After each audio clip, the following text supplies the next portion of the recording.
I'm News4JAX Assistant Chief Meteorologist David Heckard. Well, here we are wrapping up the 2022 Atlantic hurricane season. It was definitely one for the record books, especially for the state of Florida. But let's go back in time and look at how we thought the hurricane season was actually going to end up playing out. These were the very last forecasts that came in from Colorado State and the National Oceanic and Atmospheric Administration. You can see they were forecasting an above average season. In fact, Colorado State called for 18 named storms, 8 hurricanes, 4 major hurricanes, while the NOAA forecasted 14 to 20 named storms, 6 to 10 hurricanes, and 3 to 5 major hurricanes. The 30-year average now in the Atlantic is 14 named storms, 7 hurricanes, and 3 major. So how did we do? Well, it ended up being just a slightly above average season. We ended up with 14 named storms in 2022 season, 8 hurricanes, and 2 major hurricanes. So about average to maybe just a little bit above average. But look at the 2021 season, which was just another blockbuster year.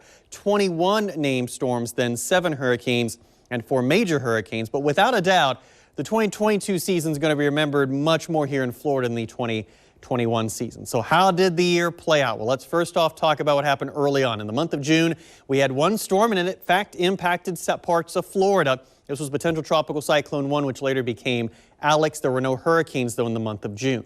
Heading into July, we ended up with 2 storms on the board. Colin, which developed into sections of the Carolinas, Bonnie down in the southern Caribbean, and no hurricanes. Then things got downright weird as we got into August. No storms and no hurricanes, despite the fact that all the forecasts were for an above average season. But that changed in a hurry as we got into the month of September. Look at this. 6 named storms developed in the month, 4 of them becoming hurricanes. And of course, the big headline was Ian that absolutely wallops portions of southwest Florida. October was also a little bit active as well, with 3 named storms and 2 hurricanes. And no doubt about it, we closed out the season with a bang with 2 named storms and 2 hurricanes, including Nicole, which made landfall along the east coast of Florida. So let's talk about the systems that impacted the Sunshine State here. First off, we have potential tropical cyclone 1. This actually was the first advisory issued by the National Hurricane Center on June the 2nd. It moved ashore near Naples with winds of around 40 miles an hour. It still wasn't a named storm, though, until it got actually out into parts of the open Atlantic. On June the 5th, it became Tropical Storm Alex with winds of 70 miles an hour, and it really caused problems across sections of South Florida where they saw significant flooding rains and beach erosion across the east coast of Florida, especially from, say, Melbourne and points to the south. Ian was clearly the blockbuster of the year, though. Back in September 23rd, its beginnings was Tropical Depression 9 with winds of 35 miles an hour. By the evening hours, it had become a tropical storm with winds of 40 to the south of Haiti, and it just intensified further and further. It became a hurricane near the Cayman Islands on September 26th, became a major hurricane on September 27th, despite the fact it was pushing its way across the western tip of Cuba. And unfortunately, Ian would go on to become a very destructive storm. It rapidly intensified the overnight hours in the early morning time period on September 28th.